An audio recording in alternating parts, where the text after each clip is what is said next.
Okay, so first thing I want to say is just basically I'm not a professional mixer, producer, or anything. I don't really know what I'm doing. But let's just start with the guitar sound.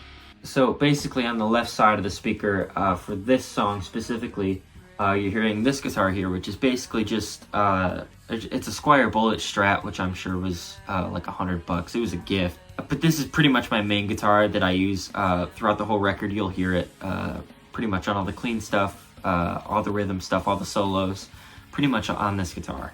I haven't modded it or anything like that. This is all just like stock stuff. So yeah, right here, these two tracks here are the guitar that I just recorded. So I'll just listen to it soloed.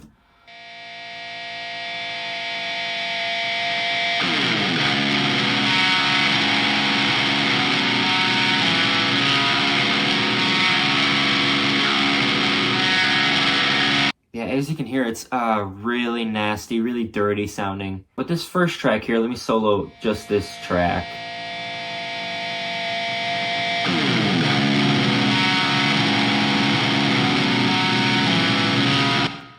That is just this guitar going into this guy right here, which is the Walrus Audio Mayflower. I saw a video of Corey Wong talking about drives and compressors and stuff like that, and he talked about this pedal. I can understand all the notes in the voicings still when I'm playing with this pedal. So if I'm playing...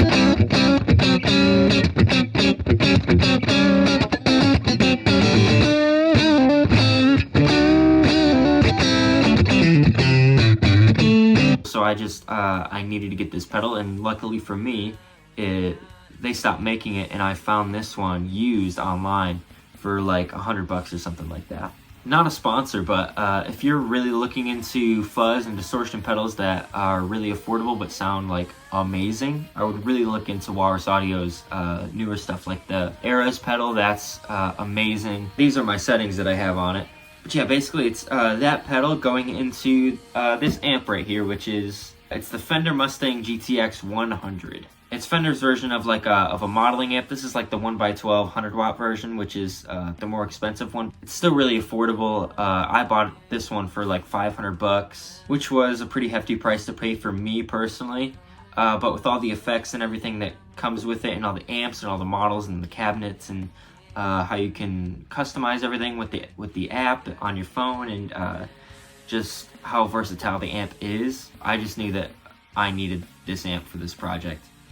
I actually had an older version of one of these. It was like the Fender Mustang 3 or something like that, and I used that actually at the start of this project, but through doing that I realized just how crap it sounded. The speaker in it was just like some generic speaker, but it was like my first amp, so really I just thought that it sounded amazing. I played on it for years. Yeah, and then when I started this project, I bought this one because I basically just wanted to have a good sounding amp. And that is what this first track is. It's just this amp going direct, actually. There's a XLR out on the back, which is going into my audio interface here. Here, I'll just play it for you. Yeah, so this is it clean.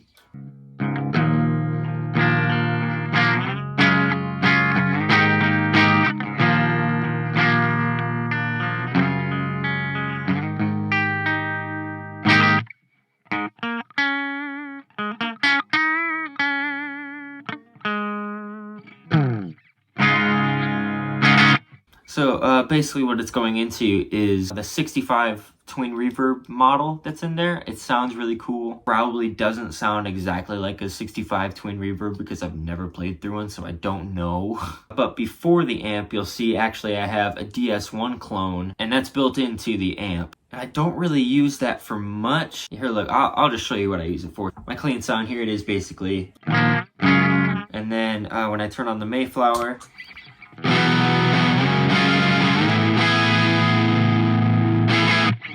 there's that, and then when I turn on the DS1 clone, here is what I get.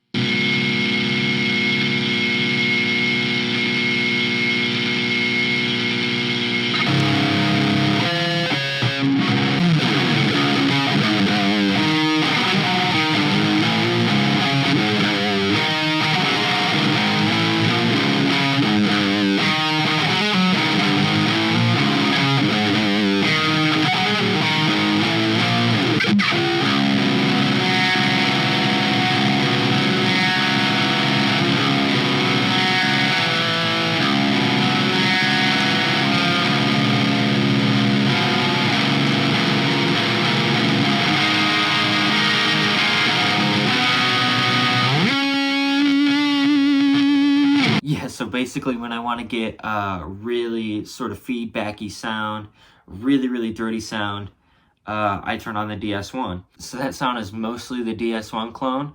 If I turn off the Mayflower here,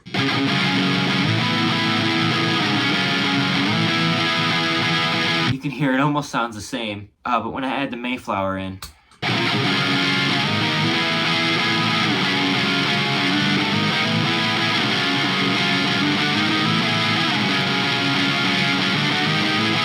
you get more clarity and definition out of the notes, which is what I wanted. And yeah, when I turn it on, it basically just starts feedbacking the guitar all by itself. I don't even have to do anything. And the master volume on this is actually all the way down. I'm not hearing this amp at all come out of the speaker. It's basically just coming through the audio interface into Pro Tools and then into my headphones here. So I can get that super like feedback sound without getting evicted from my house, basically. And like I said, that's just the sound of the Fender amp. And I'll take you through some of the other pedals I have set up here. So you can see I have an EQ right after the amp, and it's basically just pushing the mids a little bit more and taking out some of the low end mud that's would muddy up the mix otherwise. And I have that going into the chorus pedal, which I use for solos all over the record. I use it for sometimes on some of the clean sounds. Yeah, it sounds like this basically.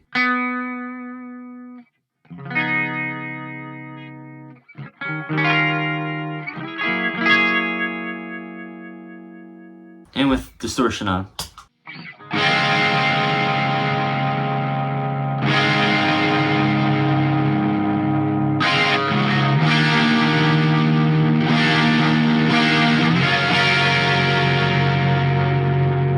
Yeah, pretty basic, just like a normal chorus pedal. I have that going into a compressor, which is just tightening up the sound a little bit. Then I have another EQ after that, which I basically only use to get like a lo-fi sort of sound out of the guitar.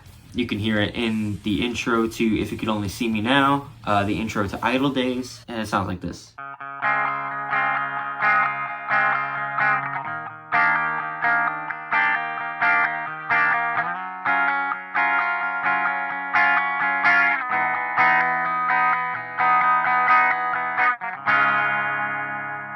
It works really good on solos too. If you really want them to jump out of the mix and push the mids super far, then I'll turn that on for some of the solos too.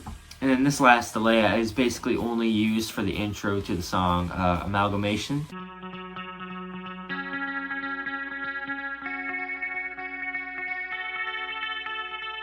I actually didn't use it on the record. I used just some delays in Pro Tools, but if I were to play the song live, I would use that delay. So yeah, that's basically all the settings on the amp. So let's get into the second amp that I used on the record. It's the PV Studio Pro 112. It's just like a solid state old PV amp that I actually got for free, believe it or not.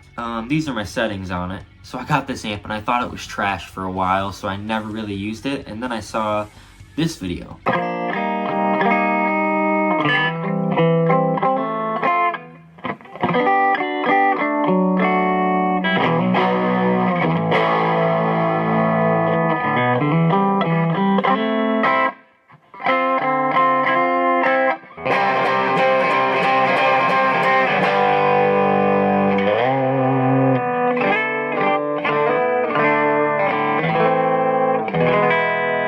He's not playing through the exact same amp that I have, but it's in the same sort of family and it has all the same settings and everything, so I was like, wow. And so at first I was doing what that guy was doing in the video, which is going through the clean channel, turning it up really loud and then having it distort that way, but that obviously wasn't going to work for how I was recording this, so I did want a clean sound to start off with for this amp.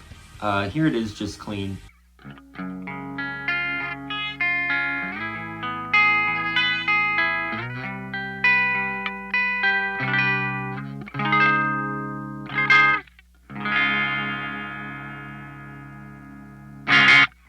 Yeah, as you can hear, there's not as much bottom end as the Fender amp, and there's a lot more top end, and there's a lot more mid-range. And I just want to say that that sound is the Fender sound coming out of the Fender amp going into the PV. That's not the sound of the PV all by itself. That is the Fender amp going, there's a line out in the back, and it's going into the high gain input.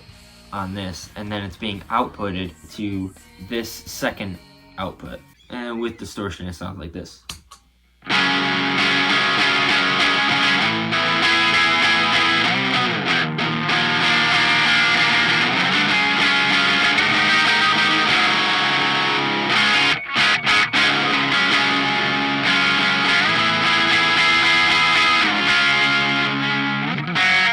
Yeah, it's pretty bright, pretty aggressive, and I think it really contrasts the sound of the Fender, which is pretty warm sounding. It's pretty dark. There's not too much top end.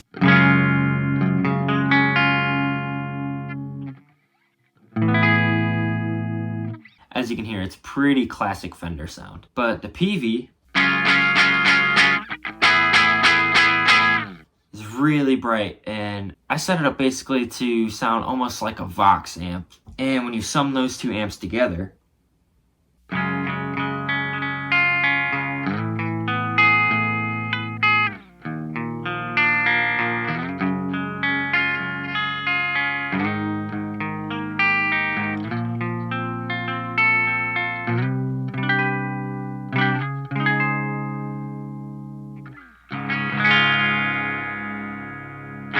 it has a pretty cool sound, clean, and with distortion too.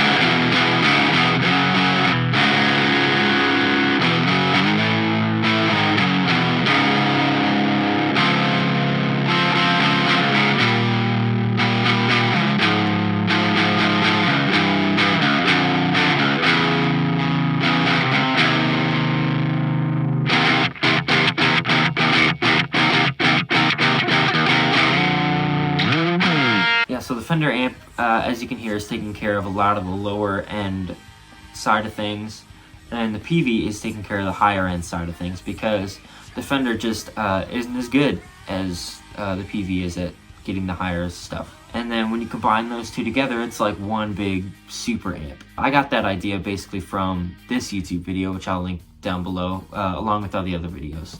And so let's go to the Pro Tools session now. So basically, on the left side, you're hearing this guitar going into these two amps here, which here's the actual recording that's on the record.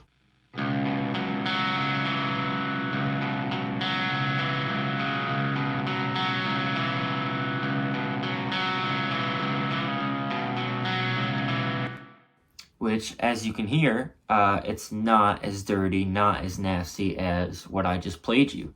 And that's because that sound is just the Mayflower. There's no DS1 clone on there. The DS1 clone is on the other side. It's on the right side. And I'll show you that here.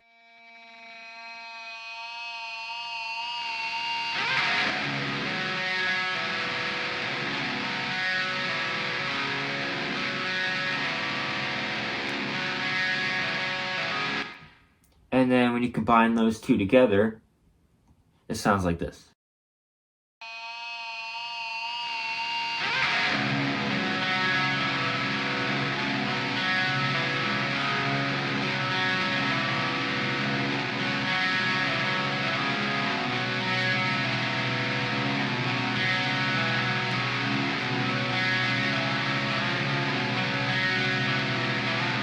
So as you can hear, it sounds really dirty, really aggressive, really nasty, but that second guitar on the left, the cleaner sounding guitar, is giving the chords all the definition that it needs. Because if it was just the fuzz sound on both sides, you kind of lose the notes and everything, and I wanted you to be able to distinguish everything, which is another big reason why I got the Mayflower pedal, is because it's really, really good at that sort of thing.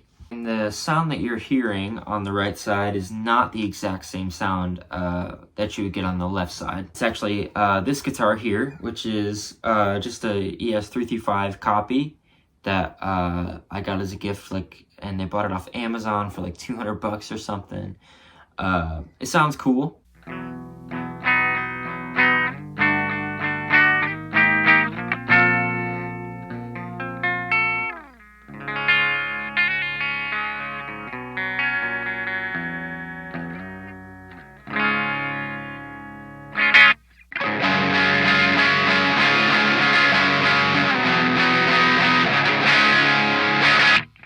it sounds good, but I'm actually using different settings on the Fender. It's the same amp and everything, as you can see. The only thing that's changed is the cabinet. So on the left side with the Strat, I was using the 65 twin model going into a 4x12 Friedman cab. And I watched a cool video by the YouTuber Aaron Rash, who does like Nirvana tone recreations. And he talked a lot about how the amp wasn't really changing the sound, but switching out the cabinets and the speakers was. So that's basically what I did. I wanted the same sort of sound on both sides, but just a little bit different. And I did that by switching guitars, which have two different sounds, and by switching just the cabinets. The settings and everything, all the pedals are still the same.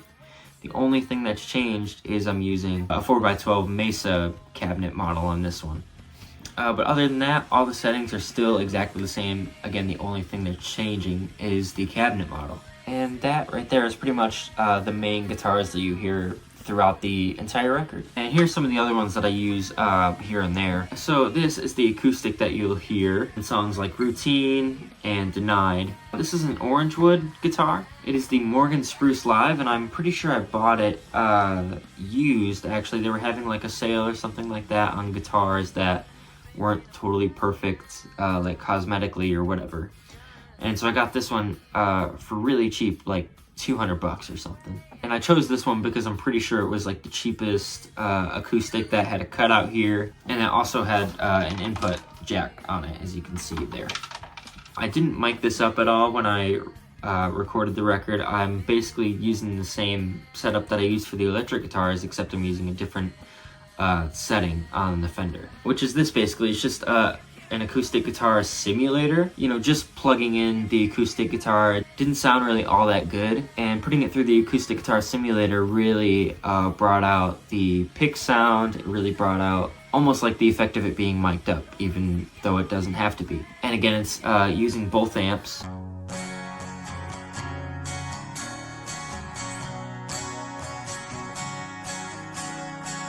The only other guitar that I used on the album was this one here, which is an Ibanez. I don't know the exact model or whatever it is, but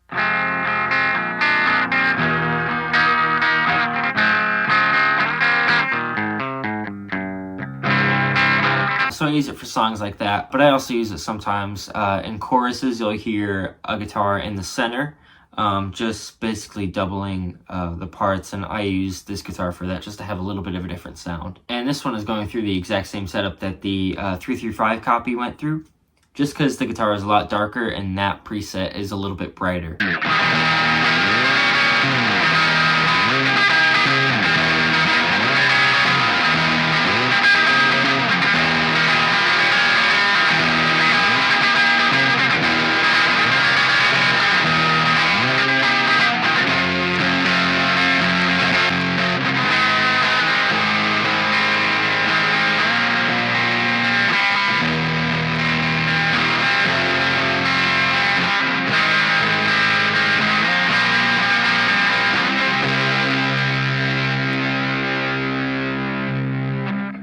So yeah, there's all the guitars. Let me just talk about the bass really quick. So this is an Epiphone Thunderbird, and again, it's going through the Fender and the PV at the same time, just like the guitars, except it's a different setting on the Fender amp, which I'll show you here. There's not really too much going on. It's just really compressed. There's two different compressors on it, one before, one after. I've got flat wound strings on here because I really like how they feel. They're really smooth, and to me, they just sound a lot better. They're a lot darker. They're not as aggressive and bright and sort of in your face. And I originally wanted to have that sort of sound, but because the guitars are so forward and so aggressive and so bright, you kind of need something to contrast that. So with the bass, I sort of did the opposite approach, and the flat wound strings really helped with that. And I'm only using the neck pickup on this just to add to the dark sound. And here's that.